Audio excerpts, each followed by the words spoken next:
Hi అండి, ఎలా ఉన్నారు? అంతా బాగున్నారు కదా? మేము కూడా బాగున్నాం. మీరందరూ ఇంకా బాగుండాలని కోరుకుంటూ పనిలో పనిగా చిన్న మాటతో ఈ షాడో మిషన్ ఎవరైనా పోల్చారండి? చాలామందికి తెలియదు. అప్పుడోళ్ళకైతే తెలుస్తుంది, కాకపోతే ఇప్పుడోళ్ళకైతే ఎవరికి తెలియదండి.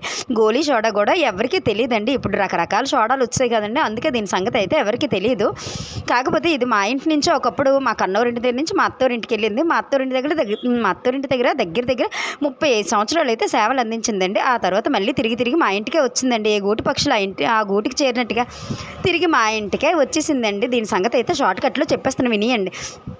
మా నాన్నమ్మ గారికి అయితే 8 సంతానం అండి. అందులో 4 నాన్నలు, 4 మేనత్తలు. పెద్ద నాన్నగారేమో షుగర్ ఫ్యాక్టరీలో పనిచేసేవారు. రెండో పెద్ద నాన్నగారేమో కారు తిప్పేవారండి. మూడో మా నాన్నగారు అయితే బజార్లో షాప్ ఉండేది. మా చిన్నాన్నగారు అయితే డిగ్రీ చదువుతూ ఈ సోడాలు అయితే పట్టేసి అప్పట్లో అయితే కిల్లీ బడ్డీలు అనేవారండి. ఇప్పుడైతే దాన్ని పాన్ షాపులు అంటారు. కిల్లీ బడ్డీలకి అయితే సోడాలు వేసేవారు. ఆ తర్వాత మా చిన్నాన్నగారికి అయితే ఏపీఎస్ఆర్టీసీలో ఉద్యోగం వచ్చింది. అందుకోసమని ఈ సోడా మిషన్ అయితే కాస్త మూల చేరిపోలేదులేండి, వాడేవారు కాదు. అప్పుడేమో మా చిన్న మేనత్తల ఆయన జూట్ మిల్లో పనిచేసేవారండి. జూట్ మిల్లు ఎప్పటికప్పుడు స్ట్రైకులు పడిపోయేవి కదండి.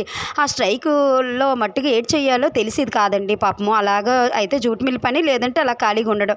అందుకోసమని ఈ సోడా మిషన్ అయితే మా చిన్న మేనత్తకి అయితే ఇచ్చేసామండి. అప్పట్లో అలాగ దీంతో అయితే బాగా బతికివారండి. కాకపోతే మా సోడాలు కడిగి మా అత్త చేతులు అయితే వరిసిపోయేవండి పాపం. ఆ తర్వాత ఇప్పుడు కాస్త బిజినెస్ అది పెంచుకున్నారండి. పళ్ళ బిజినెస్ పెట్టుకున్నారు. అలాగే లైన్ బిజినెస్ కూడా చేస్తారు. ఈ సోడా మిషన్ అయితే మూల చేరిపోయిందండి. అందుకోసమనే మళ్ళీ తీసుకొచ్చి దీనికి రంగులు వేసి మళ్ళీ పూర్వం